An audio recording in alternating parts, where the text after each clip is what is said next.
In the name of Allah, the most beneficent, the most merciful. Assalamu alaikum. My name is Professor Muhammad Masood. Welcome to our channel Easy English with Professor Muhammad Masood.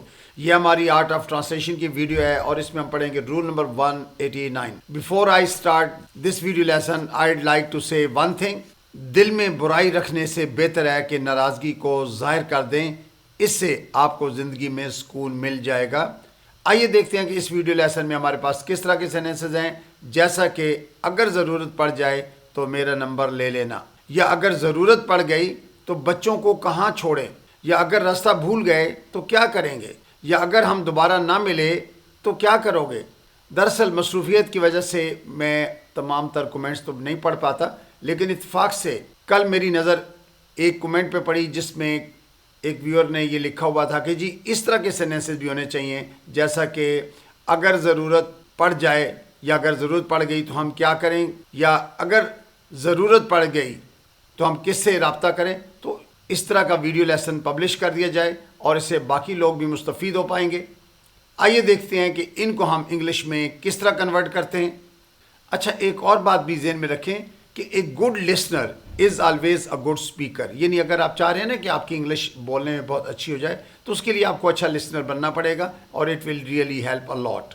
अच्छा, चूँकि ये conditional sentences हैं, अगर ज़रूरत पड़ गई तो, इसके लिए हम इंग्लिश में ट्रांसलेट करते हैं इफ़ नीडेड. अच्छा, ये पॉइंट ज़हन में बिठा लीजिए कि अगर ज़रूरत पड़ गई तो इफ़ नीडेड या if the need arises. If the need arises का सेम माने हैं जैसा कि इफ़ नीडेड, या नीड की जगह पर if an emergency arises. If an emergency arises या इफ़ नीडेड सेम, एक जैसी बात है. अच्छा, समटाइम्स हम इफ़ नीडेड की बजाय पर if the situation demands it, if the situation demands it, हम ये भी इस्तेमाल कर सकते हैं. अच्छा, एक हिस्से में हम क्वेश्चन करते हैं अगर ऐसा हुआ तो उसके लिए हमने क्वेश्चन वर्ड के बाद हेल्पिंग वर्ब यूज़ करना है, फिर उसके बाद सब्जेक्ट और वर्ब की फर्स्ट फॉर्म आएगी और उसके बाद इफ़ नीडेड. अच्छा, अगर हम इफ़ नीडेड को जुमले के स्टार्ट में इस्तेमाल करेंगे तो फिर दरमियान में हम कॉमा इस्तेमाल करेंगे. मैं अभी एग्जांपल्स के अंदर ये बात क्लियर कर दूंगा. इन द सेम वे, अच्छा, जैसा कि आप सेकंड स्ट्रक्चर देख रहे हैं कि इफ़ के बाद सब्जेक्ट, फिर वर्ब, फिर ऑब्जेक्ट का इस्तेमाल किया और उसके बाद हमने कॉमा दिया. यानी इफ़ अगर किसी भी सेंटेंस के दरमियान में आएगा तो वहाँ कॉमा नहीं आता, और ये जो तो का ट्रांसलेशन होता है वो हम कॉमे से ही करते हैं. तो दूसरे से के अंदर हमने फिर क्वेश्चन वर्ड यूज़ करना है, उसके बाद हेल्पिंग वर्ब आता है और सब्जेक्ट और वर्ब की फर्स्ट फॉर्म हम इस्तेमाल करेंगे. आइए हम इसके एग्जांपल्स को स्टडी करेंगे और उससे हमें सारी बात क्लियर हो जाएगी. मैं कोशिश करूंगा कि आपको एग्जांपल्स के अंदर इस स्ट्रक्चर्स को बेहतर तौर पर एक्सप्लेन कर सकूं. अच्छा, अगर ज़रूरत पड़ जाए तो टैक्सी ले लेना. If needed take a taxi. If needed take a taxi. अच्छा, जैसे कि मैंने शुरू में बताया था कि हम इफ़ नीडेड की जगह if the need arises, if the need arises take a taxi, या if an emergency arises take a taxi, या if the situation demands it take a taxi. तो आप इनमें से कोई भी यूज़ कर सकते हैं. ये शुरू में मैंने आपको क्लियर कर दिया, एक्सप्लेन भी कर दिया कि if needed, if the need arises, if an emergency arises, या if the situation demands it. उसके बाद हम इस्तेमाल कर सकते हैं टेक अ टैक्सी, यानी जो भी आपने क्लास यूज़ करनी है आप उसके बाद इस्तेमाल करें. अगर ज़रूरत पड़ जाए तो मेरा नंबर ले लेना. If needed take my number. If needed take my number. अगर ज़रूरत पड़ जाए तो रास्ता बदल लेना. If needed change the route. If needed change the route, या if need arises change the route. अगर ज़रूरत पड़ गई तो बच्चों को संभाल लेना. If needed handle the kids, या if the situation demands it handle the kids. अगर ज़रूरत पड़ गई तो मेरी गाड़ी ले जाना. If needed take my car, या if an emergency arises take my car, या if the need arises take my car. अगर ज़रूरत पड़ गई तो बाजार से कुछ ले आना. If needed get something from the market. If needed get something from the market. अगर ज़रूरत पड़ गई तो मुझे उठा देना. If needed wake me up. If the need arises wake me up, यानी आप कुछ भी यूज़ कर सकते हैं.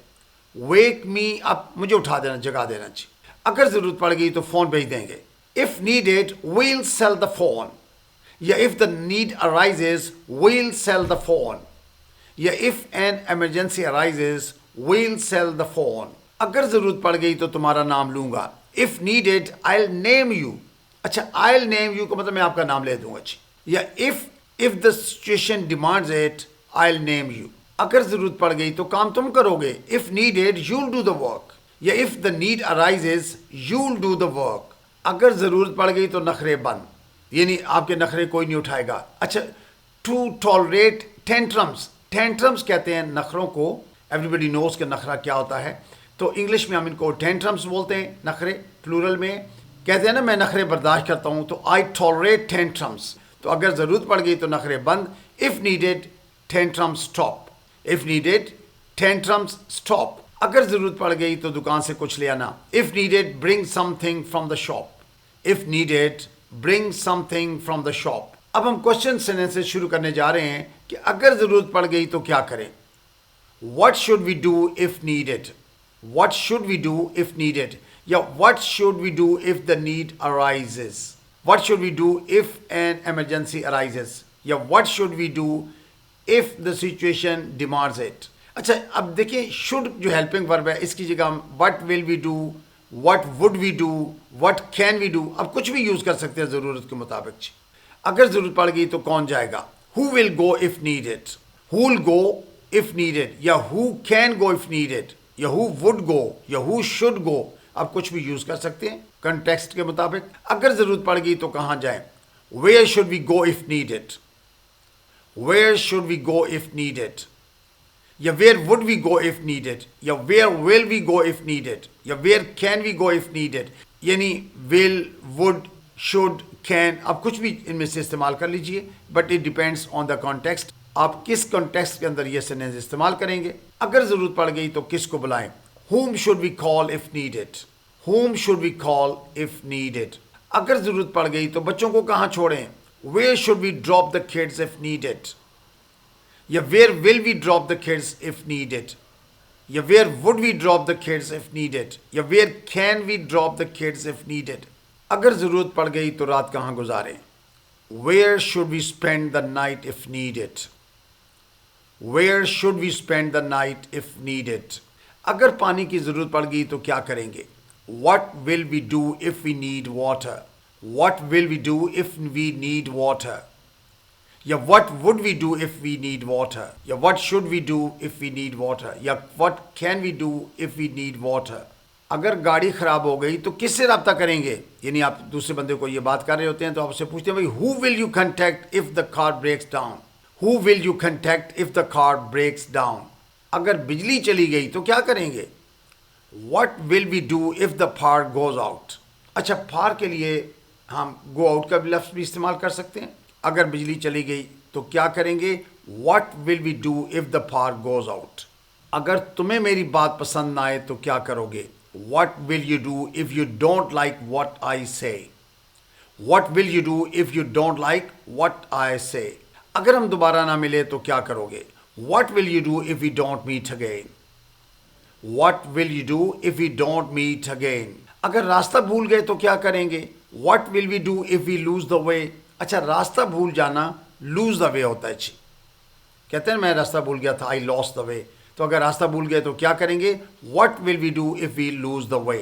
So you must have noted in all these examples हमने क्वेश्चन वर्ड के साथ हेल्पिंग वर्ब यूज़ किया, फिर सब्जेक्ट, फिर वर्ब इस्तेमाल किया, और इफ़ क्लास के अंदर सब्जेक्ट के बाद हमने या तो नीडेड का यूज़ किया हुआ है, या इफ़ द नीड अराइजेस, या इफ़ एन एमरजेंसी अराइजेस, या if the situation demands it, यानी आप कुछ भी यूज़ कर सकते हैं, या सिंपली सब्जेक्ट वर्ब ऑब्जेक्ट इस्तेमाल कर सकते हैं। प्रेजेंट पास्ट फ्यूचर किसी टेंस के अंदर भी इस्तेमाल हो सकता है। So I think that's enough for today.